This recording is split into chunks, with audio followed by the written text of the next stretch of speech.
Welcome to the Jack and Joe Show. We talk about property, business, and everything in between. Hosted by Jack Heskin-Taylor and Joe McCarthy.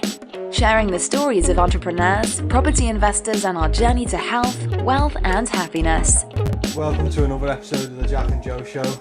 And we're here today in St Helens with a very, very knowledgeable person. Massively into HMOs and also serviced accommodation as well. Ian Reid, welcome Ian. Cheers, boys. It's been emotional already. Been a blast. How are you doing? Good. I mean, we've already had a coffee and we've already had a look at 3 different properties, haven't we? Yeah. And we've had a good chat. It'd be nice. It would have been nice to bring some of that chat into this chat, really. But I'll try and give as much information as possible. And one thing I'm very cognizant of whenever I watch a YouTube or listen to a podcast is getting as much content across as possible and making it valuable for the listener. So let's try and give as much content as possible, actionable content, stuff they can take away and really listen to and implement, and things they can do. Yeah, sounds great. So do you want to give a bit of a background of how you got started in property in general? Yeah. And SA and HMOs and a bit of the journey. Yeah. I left school at 16 with an interest in graphics and creativity, and ultimately started an apprenticeship by the local council as a joiner, a carpenter and joiner. So that is 12 weeks in the joiner's shop, making windows, making doors, and then the rest of your 3-year apprenticeship on site, fitting doors, fitting windows, skirtings, architraves, small roofing detail, anything woodwork related or now UPVC related. What I quite quickly realised as I was fitting a piece of skirting board with my chin resting on a toilet pan, God's honest story, only 2 miles away in Parr, which is quite a poorer area of St Helens was, and it was rough and it was quite smelly, the house I was working in. I just thought, I don't want to be doing this at 50. And I just had this kind of, like my mum calls it, a personal renaissance. And it was just a mindset shift inside where I thought, in order to change, I'm going to have to do something different. So I think that night I enrolled in a extra class at college, which was, back then it was called a BTEC. In building technology. So the joinery gave me the appreciation of site, woodwork, and a little bit around health and safety. The BTEC in construction gives you a much wider understanding of plumbing, plastering, building, brickwork, and my confidence levels skyrocketed because I was then walking around the joinery site or the builder's yard with a much bigger appreciation for all the other trades. Yeah. That was a 2-year course that I used to do from 6 p.m. till 9 p.m. 2 nights a week, alongside being an apprentice and studying for the apprenticeship as well, NVQ level 2 and 3. But even in those moments, I realised at the end of that BTEC that I still had a hunger for something else. So I enrolled in a 4-year building surveying degree at Sheffield Hallam University.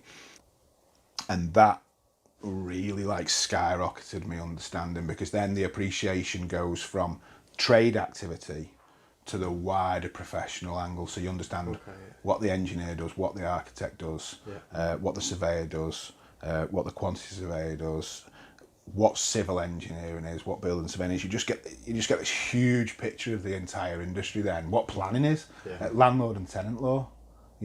These are stuff that back then I was doing age kind of like 20, 21, 22, 23 with no awareness that I was going to be a property investor down the line. But looking back, oh wow, what a fantastic grounding, into the industry. In my final year at uni, I did a stint for TV, for Mersey TV, Conquerboy Films, which was on Discovery Home and Leisure.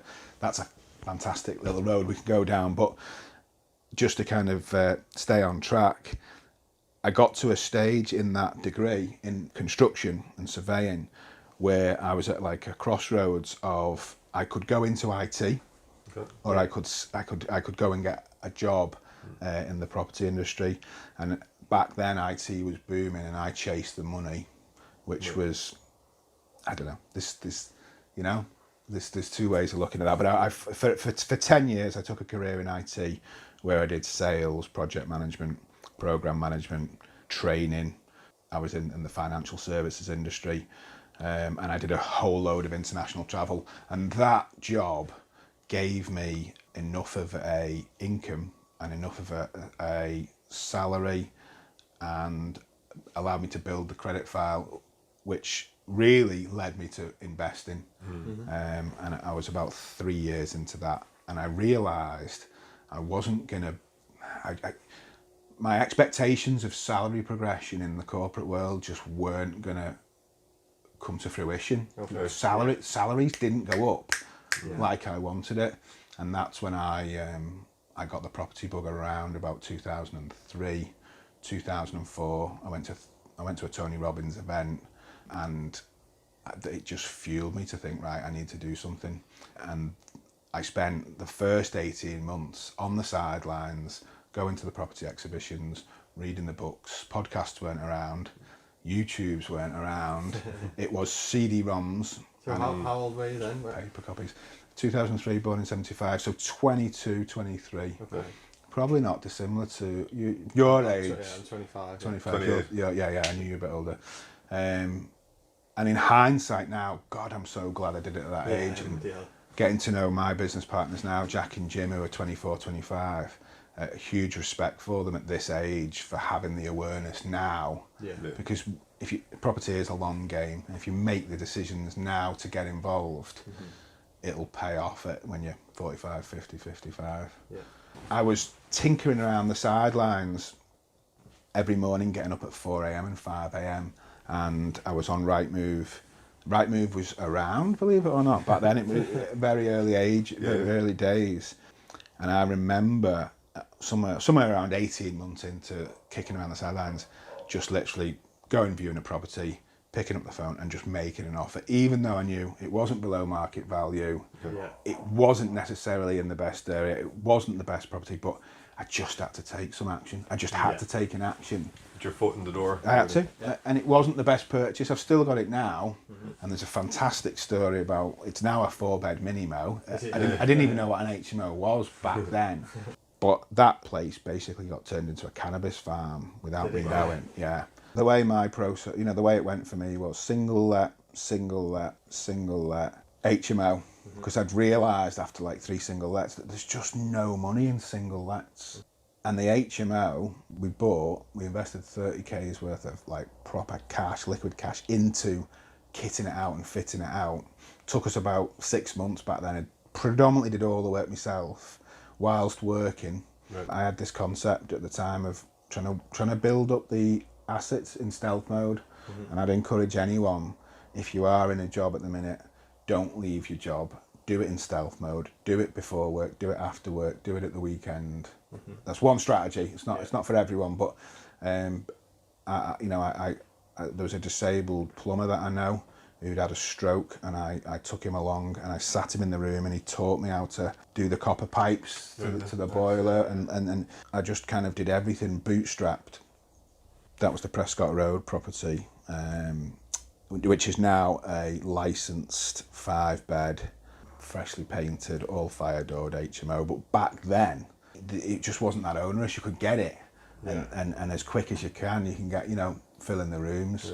Obviously, things have changed. I think I did 2 more single lets, but by that time, I was just like, no, HMO. And from that point forward, I never looked at a single lets. I just fully turned my back on that and just purely focused on HMO. So Ian, just getting back to what we were just talking about, we're looking at scaling our business and our kind of plans for the future. We're looking to do it in gradual stages, so we're not taking on too much at one time, trying to minimise risk, starting kind of small and gradually building it up. How would you relate that to someone who's looking to get into HMOs? What way would you recommend them starting off? Obviously, you could go straight in for your 7-bed, 8-bed, 9-bed, 10-bed HMOs, but I think if you do that, and you're fresh, you're exposing yourself to a lot of challenges regarding risk, regarding trades, regarding price overruns, regarding the implications, the challenges of managing 10 tenants. So I would step it right back and potentially look at a 4-bed minimo, which is a mini HMO. Some of the benefits, depending on your area, assuming you've got no Article 4 directions in your area, you could possibly pick up a 2-bed, 2-reception room house, make some minor adaptations, and that controls, the risk of overspending on plastering is contained. The risk of overspending on joinery is contained. Your capital fit out costs for your 4 beds, your 1 washing machine, your 1 fridge freezer are contained, and it gives you a chance to run a 4-bed minimo without the necessary 5-bed licensing implications. So basically, if you do a 5-bed HMO, certainly where I am, and in fact nationally from the 1st of October, you need a license, which means you have to have fire doors on every bedroom, fire doors on the kitchen, heat and smoke alarm in the kitchen, intumescent strips on all the fire doors. If you don't need the license for a 4-bed, all of them regulations and stuff, what's the script with that? I hear it's a bit of a grey area. It is a bit of a grey area. I've had the licensing officer out to one of my 4 beds, and she still insists on the same level of protection and cover that I'm doing in my 5 beds. The only real difference is that the 5 beds require the formal paperwork for the smoke test. The 5 beds require the license itself, which is a cost exercise. It therefore requires floor plans. It requires the submission of the application and the issuing of the license by the authority. So why did she come round then? In my issue, it was the Cannabis Farm, Okay. and one of the neighbours was unhappy about what she perceived as a load of flats getting built next door, which was a crazy accusation, and she caused major chaos with the planning officer, building control, environmental health, one other department. I think she even went for trade and standards. She was so rattled with this new HMO. I mean, that HMO is probably one of the nicest looking houses on the street. It's got a brand new composite door. It's got a full house of UPVC windows. It's got a brand new kitchen, a brand new bathroom. It's got 4 freshly plastered. She wasn't bothered when it was a Cannabis Farm. Honestly, big. It's now got lovely residents, lovely guests, lovely tenants that are looking after it. And as I said to you earlier, I pay more attention to the HMOs. I'm there more frequently. I'm involved more, making sure that they're all run almost like as little micro hotels or little micro guest houses or little micro lodgings, however you call them. So I think it is a bit of a grey area, the 4-bed and the 3-bed, because it's not the compliance from the council is not there in the same way it is when you go 5 people or more, and that's quite an important distinction, that it's 5 people or more that throws you into the compliance, not necessarily the 5 bedrooms. You could have a 4-bed minimum. Oh, okay, with 2 people in one room. Yeah, or let's make it even more clear cut. Let's say 2 couples in 2 of the rooms, so you're 6 people. Yeah. Then that makes that a licensable HMO. Okay. There is a lot to get your head around, I think, to understand the world of HMO. And we were talking earlier about ways to minimise your risks and minimise your exposure, and your strategy of, like, say for example, you guys wanted to try an HMO.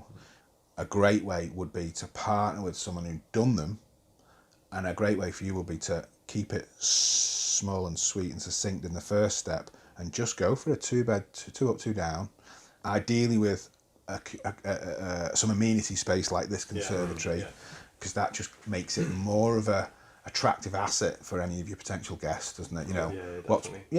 I came here Monday night when I was doing that manual eviction, and one guy was watching telly, and a guy who just moved in that weekend was having a chat, and I chatted to both of them for 10 minutes because of this space. Whereas if they're all in their bedrooms, you can still knock on and go, how's things? But then you're chatting in the doorway. It's not quite the same, you know what I mean? Managing risk and controlling risk for yourselves, partner with someone, or get mentoring, or get assistance, or just get free love, get as much free assistance you can.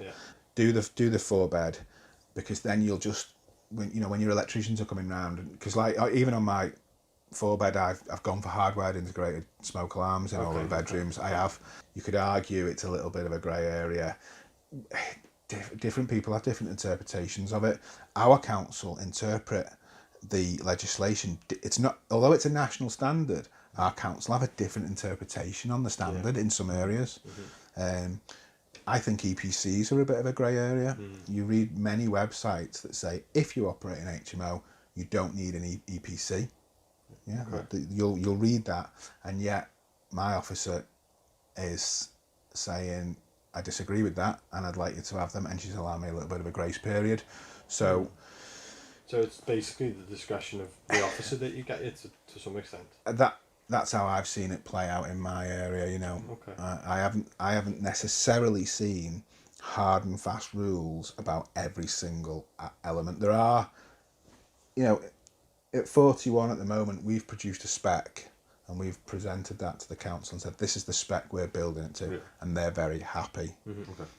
If there was something in that spec they didn't like, for example, we in one spec we specified a 10mm gap underneath the bedroom doors, just to allow for some circulation space. They didn't like that.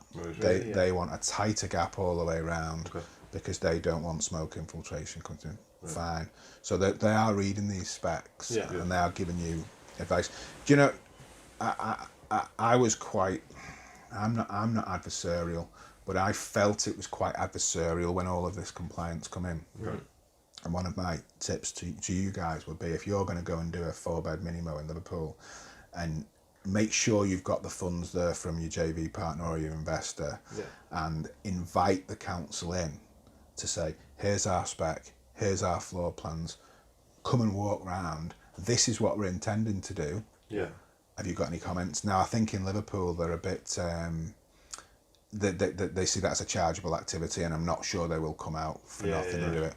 We're quite smaller here. We've only got like 300 HMOs max, so we've had that luxury that they've come out, and we've had the fire officer out, and we've had environmental health out, and we've been able to do that, and that's really satisfied my investors that we all know what we're doing, we all know what we're playing, you know, what grade we're playing to.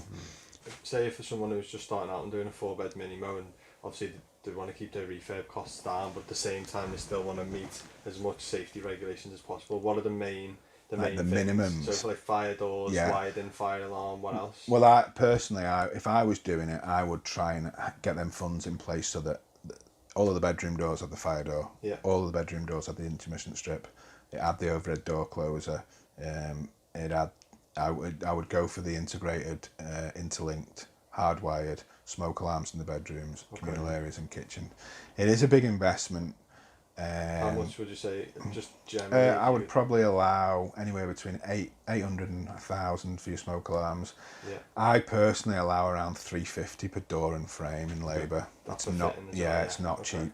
It's not cheap, and don't go in deluded thinking you'll get it cheap.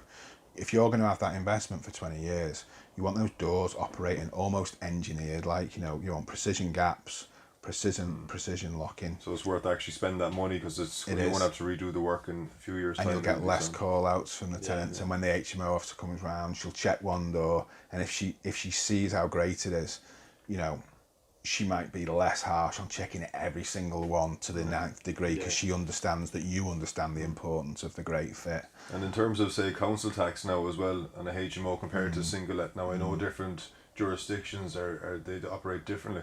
You know, a straightforward single let is just for the whole building. Say no for a minimo. What way does the council tax work in that sense? Well, a massive topic, and you could easily do a 2 or 3 hour podcast just on this topic alone. But in short, the VOA, it's the VOA that basically assess the property. That stands for Valuation Office Agency, I think. Google that. I've had an inspection here, I've had an inspection over the road, and I've had an inspection. In fact, that was the 4th body that came to me, Cannabis Farm. I've had an inspection there. An assessor came out, he asks to see in the bedrooms. What he's looking for is, they call it SCUs, self-contained units. Linda Wright from Planet Right explains this really, really succinctly. 5 or 6 years ago, an SCU, a self-contained unit, was a unit that you could theoretically stay in for 24 hours and not require there'd be no requirement for you to leave the SCU. Okay. And that makes it SCU. So an SCU would have kitchen facilities, washing facilities, sleeping facilities. Okay. So if you think about like a 1-bed apartment with its own kitchen and its own bathroom and its own bed space and maybe living space, it's self-contained, it's clear cut, it's eligible for council tax because it's a self-contained unit, right? Interesting. 5 years ago, that was the way the world looked. That argument helps me be compliant in the fact that I need one council tax for this property because this was a 3-bed residential mid-terrace with 1 kitchen, 1 bathroom and 3 bedrooms. When you do the adaptation to 5 bedrooms, I purposefully do not make any of the units SCU. I don't make any of them self-contained because as soon as you do, I think you're giving the licensing officer, the valuation officer, things to play with. He can say, well, hang on a second, this guy's got a kitchen, he's got a bathroom, he's got a bedroom, he's got a lounge. It's a self-contained unit. Ammunition to start. It's got ammunition. Yeah. So I deliberately don't do that because in my mind, it's wrong to classify any of my rooms as self-contained units. They're not. No. You have to come out to use this bathroom. You have to come out to use this kitchen and this washing machine. So I've really engineered my product to make sure it doesn't fall foul of that. However, some councils, when you read on the forum, they're interpreting the VOA manual, they have a massive manual on this, differently. They're disregarding self-contained unit and they're saying things like, if there's been extensive adaptation and change of the property, that is a tick in the box in the favour of the valuation officer, for example. If each room had a little kitchenette, but you were trying to say, well, we share bathrooms at the end of a block, they weren't washing with that because they were saying like there's no sharing of a toilet. You have exclusive use of that toilet when you go down there. My officer, when he came, the valuation officer, he shared with me some of these case studies, right. So that he wasn't a complete ogre around that. And it is a minefield. It is something you want to get your head around. I don't think it's something that should stop you investing in the asset class. Yeah. But I think it's definitely something to get your head around, be aware. There's Facebook groups now where you can join and you can see how people are dealing with this because some councils are coming down hard and saying, you know, we're classing each unit as a self-contained unit. I think we read or seen or something about someone who had like a 9 or 10 bed HMO all en suite and they were getting, the council were now enforcing that they had to pay council tax per room. Yeah. Some people have appealed it and you can appeal it, and there's certainly groups of landlords getting together on Facebook groups to fight this. But if you ask me, it's wholly wrong to do it. The downside of investors is largely they are like, I liken to like the feline cat community. Do you know what I'm saying though? It's quite an individualistic activity and trade. You don't invest in packs. You don't work in packs. Investors don't come together very well. It's quite an isolated, although it's quite a sharing community. It's also, whereas the hotel industry is different, the hotel or the farming industry is different. The farmers come together and create large farming kind of like lobby groups, and the hotel industry does that as well. But the investors, we've got the RLA and the NLA, which is merging, and they don't particularly, in my mind, they don't particularly come together and fight causes together. I think the world will look radically different in 10 or 15 years' time. I think licensing is going to give the VOA and any government organisation huge insight into the stock of properties. Because if we go back 10 years ago, the council had no idea how this property was configured internally. I mean, this is quite a recent thing, I've only done this in the last 3 years, but now someone can run a report and go, show me all the HMOs in St Helens, show me all the HMOs in Liverpool. A huge data set comes up of 2,500. How much council tax would we get if overnight we made all those 2,005? You know, and that's how decisions could be made. So, that, you know, and the councils are desperate for cash, absolutely desperate for cash. But if you ask me, the person that's going to suffer is the poor guy who's, you know, paying like £100 a week or £90 a week or £80 a week, because he's now going to have to be entitled to pay council tax on a room when he's not got any of that facility. So if the council's looking to extract more money from this asset class, I think it needs to be done by whole house banding rather than individual rooms. So instead of being band A, there's like there's a HMO band, and it's like it's like A plus or A star star. Personally, there's been so much change since October with all the compliance regulation and the licensing costs. I think it would massively disrupt the HMO market if extra costs come in. Yeah, it would definitely. And ultimately, like you said, it's the people at the end of the chain who are paying for the rooms. You know, even if the landlords have to pay for it for the council tax, you're going to push the room prices up, aren't you?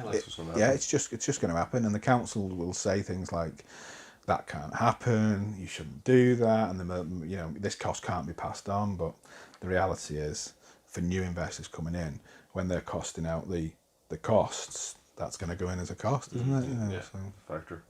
You could honestly talk about that as a topic. This is like in HMO. You could talk about compliance. You could talk about licensing. You could talk about planning. You could talk about 4-bed, 5-bed, 6-bed, 7-bed. It's a really deep topic. Throat's going. On that sort of subject, is there any issues that you've ever had with planning before? I've had an interesting one crop up where I had a 6-room shared house, and we found some extra space. You know, we're talking about sweating the asset, squeezing the lemon. We found some extra space by giving some of the rooms en suites, and then that freed up space in a bathroom. It was a huge bathroom where we were able to then create a 7th bed within the footprint of the building. I was really proud of that. So we did it, and at the time I wasn't aware of the planning implication. Going from a 6-bed to a 7-bed takes you out of the residential use case into the sui generis use case. But I found our council really good. They just said, look, we're aware this has happened, not sure how the awareness kicked in, and a letter's sent, a visit takes place. You then have to submit a planning application with a notification on the lamppost to say, we're going from, you know, this house, and they help you write the, if you like, the tagline or the title of the planning application. So application is sought to go from 6-bed HMO to 7-bed sui generis. So that's where, in my favour, good tenant relations, good neighbour relations, well managed HMO, clean, tidy, compliant with all the fire doors and smoke alarms, just well run and well appointed. All of that stood me in favour of getting that granted with no resistance. Part of the reason I think I've done okay there is, again, that house is in an area, you know, like when we arrived, I was telling you that one of the things that can go in your advantage is choosing houses where the area lends itself to the HMO. And the flip side of that being, if you tried to set up next to a school in a beautiful leafy suburb where you've got high density of owner-occupier, you're going to struggle. Whereas if you take it to an area where there is a strong rental demand, strong number of renters in an area of mixed commercial and residential use, they're all your factors, I think, that lend towards A, a commercial revaluation, and B, a higher chance of getting your planning app through. And this area fits that model. So my advice to you guys would be, if you were at some point in the next 2 or 3 years going to do a 4-bed HMO, like you've looked towards the location carefully where your SA is, HMO's the same. End terraces work quite nicely, less people to annoy. Areas of higher rental density worked well because you've got less owner-occupiers who are going to say, object, you know.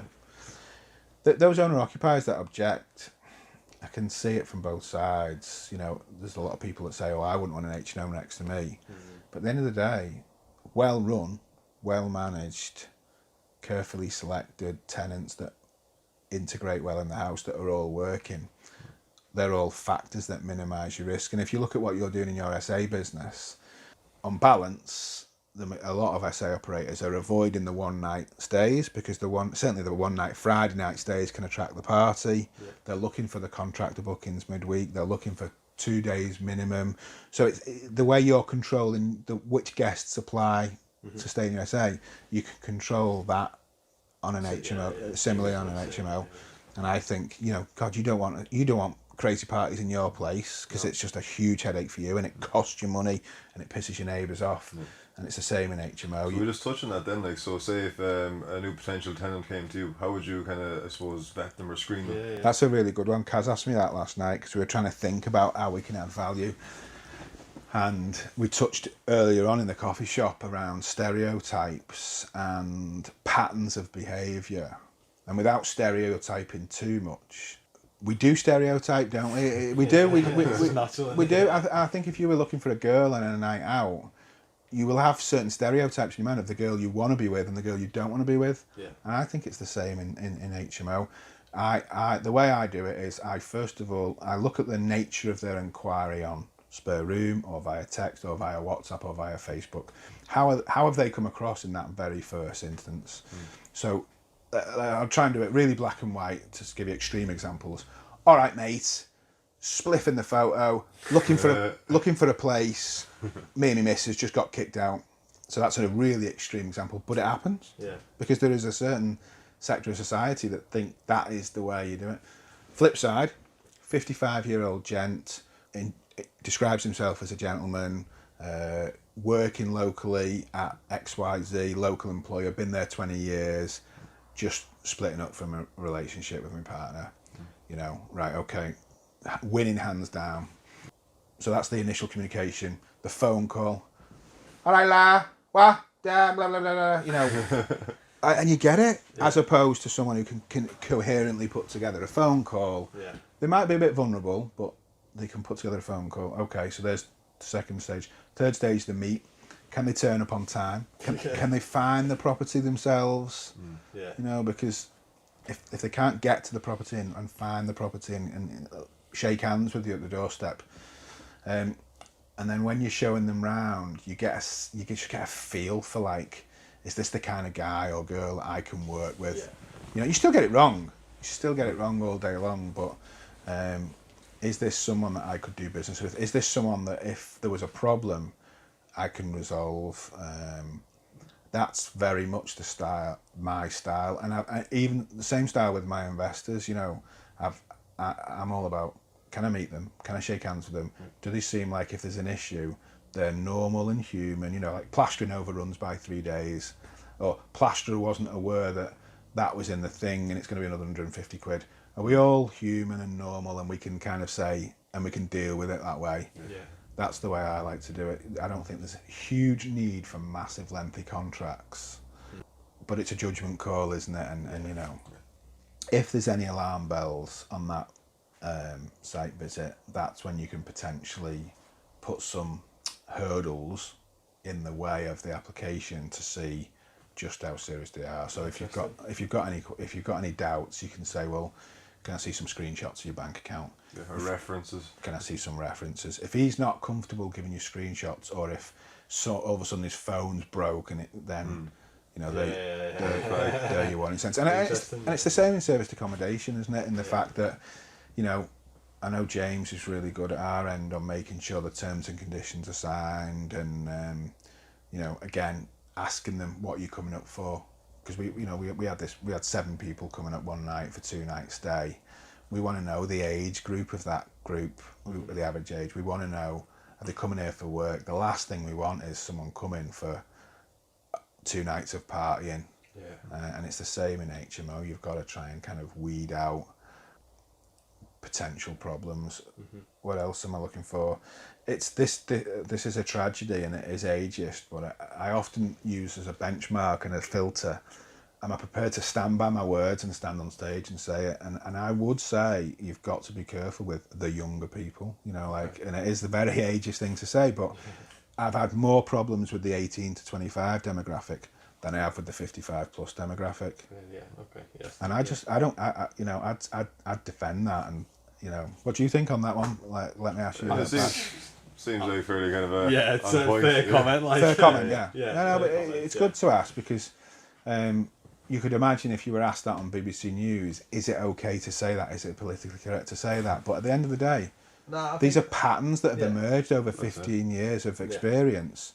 Why give yourself a headache, you know? If 25 plus, I'm 25 now, and I'm just sort of, I don't know, everyone's got their own sort of time frame, but I've just sort of, I'm out of that childish phase and past all of that, that sort of, but I can imagine, you know, with me and a group of my mates when we were 19, 20. You bring you out at the house party, you're out on a Saturday night, you're bringing out a load of your friends back to your house, and you know, that's just the age group really, like I've done it. You know, you've done it. And I've done it. And it's just something you spot, and it's just trends you pick up on, and I think the world's gone a bit crazy if we can't say that and say that that's something to look out for. Likewise, 55 plus are great because in my mind, they've got good values, they've got good beliefs, they're honest. They might still have some financial problems, but they'll come to you and say, hey, listen, I've got a problem here. Do you know, the Cannabis Farm, let's talk about that because there's some real value for yourselves or anyone else. So the Cannabis Farm is a house in Mendip Grove. The first house I actually bought, 70,000, set out as a 2-bed mid-terrace with a lounge and a diner and a kitchen and a toilet upstairs. It operated reasonably well as a single let, you know, 50 quid some months, 75 quid the other month, 100 odd quid the next month. But then a tenant had not paid for like 3 months and, you know, or 4 months. And it was just, my whole point about single lets, they're messy. One of the problems I experienced as a self-managing landlord was, as you're trying to do what you guys are doing now, we've been talking about this morning, which is you're splitting yourself off between meeting landlords, meeting investors, meeting agents, doing your own research. You're splitting your time up in so many ways that your landlording time also gets finite, and you when tenants become problematic for you, like in the single let market, and they're calling you up about leaky taps and leaky toilet, you kind of get conditioned to want easy to manage tenants. And this is, I'm building up to the Cannabis Farm because the property became available. We popped it on the market, and along came a very sweet Asian guy with his wife, who might have been pregnant at the time, and a young baby in the back seat. And he came to the property and he was very polite, very well mannered, great nature. I asked him things like, look, I'm after a tenant who, you know, can solve simple things themselves. I'm not really looking to be mithered too much. And he said, yeah, no problem. Anyway, paid his first month's deposit cash, paid his first month's rent cash. Month 1, went into the bank, paid cash, boom. Month 2, paid cash, boom. Month 3, paid cash. No phone calls, no mithering about tax and landlord's insurance or gas or electric or leaky this or leaky that. Just effortless. And I remember I'd look to my wife and, we've got a good one, money hit month 4, money hit month 5, money hit month 6. He moved in around the September, and I think it was the 9th, 10th or 11th of February. I remember getting a phone call from one of my other tenants over the road, because I have 2 houses on this road, and she was Eastern European. And it was actually, I think it was a WhatsApp message or a Facebook message, and it said, Ian, you need to come quick, police everywhere. And it was a really interesting thought, because I remember thinking through, okay, so I've got a single let property and there's police there. I've got HMOs. When the police come to my HMO, I go down and find out what's happening. But in a single let, at the time I thought, could be a domestic, could have had a break-in, it could have actually been caught speeding, and the police have come to visit him to discuss something. It could have been any number of issues So I didn't actually go down immediately, but I did text the tenant and say, hiya, is everything okay? And he wrote back, he goes, yeah, everything's fine. So I thought, okay, everything's fine. If there'd been a break-in, he would have said, you know, and he was very quick to respond. Anyway, that was probably like the Monday or Tuesday. Something else happened in the next 48 hours. I think one of my tenants said, you need to come down, your front door's open. I thought, that's weird. I went down and the door wasn't open, but the tenant next door was behaving a bit odd, which was a bit odd anyway. Anyhow, I text the tenant again and I said, right, I'd like to meet if you don't mind. Can you meet? Yeah, I'll see you Saturday, 2:00. So I thought, okay, so communication's great, blah, blah, blah, blah. Anyway, I turned up at 2:00. The house looked empty. He wasn't there. The door was shut. 2:10, no answer. 2:30, no answer. Put my key in lock. My key didn't work in my lock. No. He'd changed the lock. So, whoa, I thought. Alarm bells. Alarm bells, yeah. So I ringed my joiner, Tom. I said, listen, we're going to have to force access here. We need to get in. No reply from my tenant now. And, oh man, like the devastation. We forced access. And if you've never seen a cannabis farm, you can't imagine the devastation. And it's given me goosebumps talking about it now, because they'd smashed holes in chimney breasts. Really, yeah. They'd smashed holes in the ceiling. They'd installed full-on industrial ducting out the roof. They'd hacked the electric and set up like 20 electric points. There was 277 plants in the house, the soil. Yeah. And you know what? The police hadn't even contacted me. I still find it hard to believe that the police would have uncovered that and not made some efforts to find out who the owner is. Surprising. Yeah. I was gobsmacked. The plants, the mess, the smell, the plastic sheet in the lining. The strange tenant that said, oh, we thought there was something going on. We could hear a funny noise at night, but he just didn't think to tell me. Anyway, I remember I was going on holiday on the Saturday morning, and I thought, right, I ring the insurance company. And this is the big learn that I kind of want to get across. So I rang the insurance, and they sent me some PDF paperwork over. And it was in that moment that I realised, oh my God, I might not actually be covered for this. Ooh.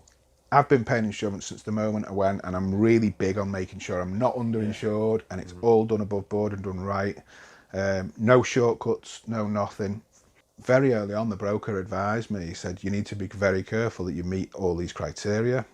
And I looked at them and there was one criteria there that was like, oh my God, I don't meet that bit. Is that going to trip me up? And this is the bit that I want to share for yourselves. Yeah. It said, as the landlord, you have to have visited the property in a 90-day window, every 90 days, and you need almost some kind of record that can demonstrate you've been. Really, yeah.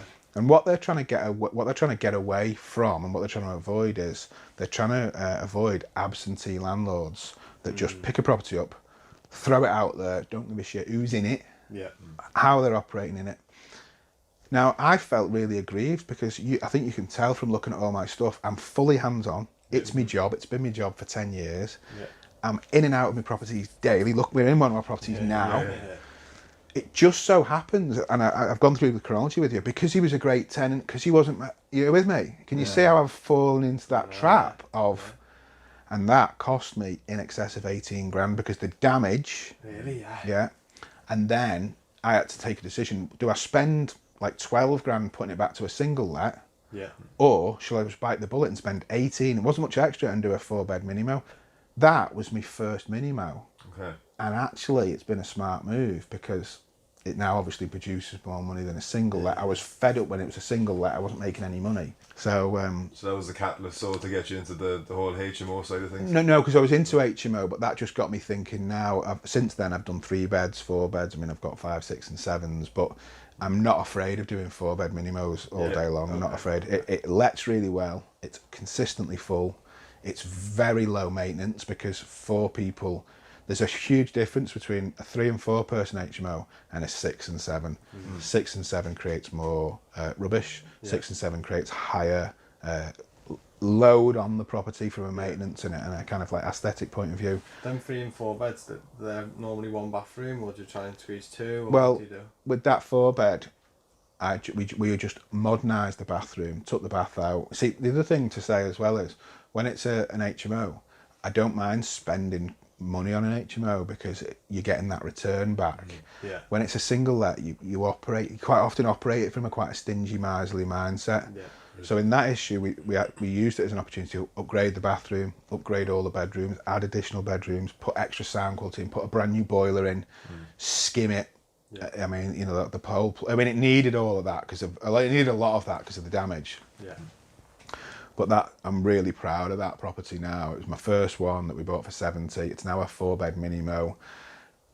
Commercially, it's going to have that commercial valuation. It's never going to get the commercial val because it's still a house in a cul-de-sac, but I'm getting good return on that, and I'm engaged and motivated and happy to visit that property. Whereas with the single let, sometimes they can grind you down a bit because you've bought into it hoping to make a bit of cash, and you just don't really get it. It's like that thing as well with void periods. If you have a void period with a single let, I mean, you're just not getting the rent for that month. Whereas if a room is void in a HMO, it's only one room, you still have the other 3. Absolutely, absolutely. And one thing I've found as well, as I've got bigger and bigger and bigger and bigger on the number of rooms, I think I think I have less voids because basically any call that comes in, you can usually service it because you've got that capacity, you know. And I think you'll experience that in your SA business. Cam talks about it. When you've got multiple SAs, if this one's got a leak or if this one's something's going on, you can move them around. So that's a really nice thing about having. It can be quite costly if you've only got one and you've got to find somewhere else to stay, or same with the HMO. And when we had the fire just down the road, you asked me about what happened to that building down the road. There was a fire next door to one of our properties, which affected our property, but I was able to resettle everyone. So that's a nice little feature about having SA units, HMO units, some single lets. It all seems to be like on the same street as well. In this instance, I've got a high concentration around here, which I love. In hindsight, knowing what I know now, I'd say have a patch, know your patch, but definitely go for concentration because this is easy to clean. You can send a cleaner around. She can rattle around all the houses in a set day. It's easy for me to come and service. If I meet a tenant to show them a room, if they don't like that one, I can show them that one. If there's an issue in that one, I can move them. So some real value in having concentration, and I think so in SA as well. Definitely, yeah. If you need to rehouse someone overnight or whatever. If there's 12 contractors in your house, only six in this, 6 in the other. Keys, when your tradesmen come, the tradesmen can hit all your, there's so many advantages. And it sometimes makes me think, guest houses, hotels, there's some real value in just going for a property that just has more density and more utilisation to it. You can see that even apartments, like even a block, if you had 3 or 4 units in the one block of apartments, you know, as SA, you know, it seems easier to manage. Same thing. Around the time of the Cannabis Farm is when I really started getting wise to this concept of sweating the asset and squeezing the lemon. And this particular asset, for example, upstairs we had a small rear bedroom. We dragged the door forward onto the landing to create a ensuite. We created an ensuite in the front room, and like this example I showed you, it's a shame the camera can't see it, but there's, you know, this area, this vestibule that was underutilised, we've now created a toilet here and a shower and sink. So that's one thing I really do spend a lot of time. I look at the asset, physically look at the floor plan and think, how can I utilise? Look at this conservatory in this yard. You know, and if you think about it, what's the point of having a big garden in an HMO? No, but the conservatory is a smart move, isn't it? You don't need huge circulation areas outside. They hardly spend any time. So tip for viewers, tip for you guys, I used to call it the twist. It was a Dolph de Roost phrase. But when you're looking at a deal, think, where's there a twist in this asset? Maybe you can go into the loft in the future. Maybe you can extend into the garden. Maybe you can extend inward or adapt the floor plan inward, you know, and find an additional room. So I'm always looking for the twist. It's a nice little... So with your properties then that you have, how would you go about sourcing them? Would you use Rightmove, go through agents? So we touched on this before. So the way I've done it, I've not paid sources to source me properties, and the reason being, I'm so focused on the patch, so focused on making sure I can get to all my assets within like a 25-minute time radius. There's no real value. Like, you know, say I said to you guys, right guys, I want you to focus on a 25-minute radius of St Helens, or you're going to come back really with very similar results to what you would find. To what I'd find myself. Now, I think sourcing is relevant. If you're watching this, or you're in London, or you're in Scotland, or you're in Wales, or even abroad, and you think I'd love a piece of the action in St Helens or Liverpool, then someone like myself or you guys absolutely sourcing, and you're clearly building local knowledge with letting agents and trades and estate agents and landlords and tenant community, that you would be great people to source for people, absolutely. Alright, so Ian, what would 3 tips be that you'd give to anyone starting off in HMOs? In HMO, I mean, and these are these tips apply to property, HMO, single let, buy to let, but definitely everything costs more. Everything costs more, and also prices are rising. So we had this famous moment like a year ago where we priced at Argos all our lamps, all our bedside lamps. We at Howdens we priced all our fire doors and our intermittent strips, and in the space of 6 months, prices increased seriously. Really, Yeah. I remember the lamps at Argos, for example, were £6, and we meant to get them. You know, a couple of months later, they were £9. Really, yeah. Not much, but when you scale it up by like 6, 7, 8 rooms, fire doors went up. Yeah, so prices will always rise. Everything will cost more. As quick as you can, systematise everything. Even something as simple as your Corgi gas safe. Corgi gas safe, £65. As you scale from 1 to 2 to 5 to 10 to 15 to 20, if in 1 month all of a sudden you've planned it wrongly and you've got 20 gas safes due at £65 a pop, that's £1,300 on gas safes. Yeah. So stagger them, stagger your license applications, try and stagger everything. I've switched nearly all of my rent collections to weekly, because from a cash flow point of view, I know I've got that regular cash flow coming in at the end of every week, and I can just really spread all my costs. Put down as a tip around trades, around making sure you build a really good network. You saw me in action there with the electrical team. They look like fab guys, don't they? Yeah, and they are. They're it's important, I think, that you find the right trade for the right level you're operating. So at the scale I'm at now, I need jobbing plumbers, jobbing electricians. Do you know that term, jobbing? Do you know what I mean when I say jobbing? It's kind of like it's a trade term. When plumbers and electricians and gas installers set themselves up, some will set them up as central heating system installers. That's all they want to do is install central heating all day. Some of the joiners will set themselves up as alongside a roofer. They'll just want a roof all day long. The term jobbing means they're generally going from job to job in a van, and they're geared up for some of the smaller jobs, like changing a thermostatic rad valve on a radiator, or roofing wise, doing some small flashing repairs. What you need is a good supply, a good network of jobbing tradesmen. So that's quite often smaller, local, operating from a small van. Or in some cases, you might have a guy who's operating out of an estate car. When you're doing this yourself and when you're running it at a smallish scale, which I still think, 25 houses, 100 rooms, whatever it is, you want the right kind of trade for your size. And you're going through that with your serviced accommodation business. What were the name of the ladies? Sweeping ladies? Sweeping Sisters. They sound the perfect size for your business. There'd be a company out there called Northwest Cleaners, and they might have like 150 cleaners, but they might be wanting £18 an hour, and that might not be the right model for your business. So there's some tips. Lessons wise, tenants have different values to you, and like when you're developing your assets, you've really got to get yourself in the mindset of the tenant all the time, the tenant avatar, the guest, and develop it for them. Don't develop it for yourself, because they have different values to you. Quite often, the types of tenants you're dealing with in HMOs, not all of them can manage money. Again, it's a generalisation, but you've got to be aware. I think there's kind of like there's 1 or 2 or 3 different types of people that come into an HMO. You might have a younger person leaving home for the first time and starting out in life. Or on the flip side, you might have a maturer person who, for whatever reason, has been spat out of society and is finding themselves, if you like, falling into the HMO world. So that could be relationship breakdown, it could be drug addiction, it could be drink addiction, it could be a gambling, a problem that's gone on in their life that's like forced them or caused them to come into shared housing.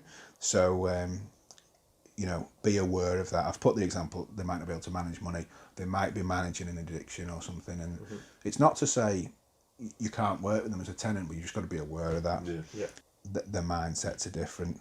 Lesson funny story was how every year, it took me about 4 years to pick up on this, but this guy's been with me for over 12 years, and in the first year, it got to August, September, and I got the phone call to say, problem at work, problem with the wages, I'm only going to be able to pay this month and that next month. So, okay, and 10 months of great record, I'll allow that.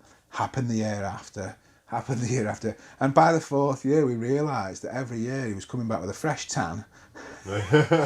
Yeah, and what he was doing was, I've kind of, but that guy's been with me for, when he came, his child was 5.5.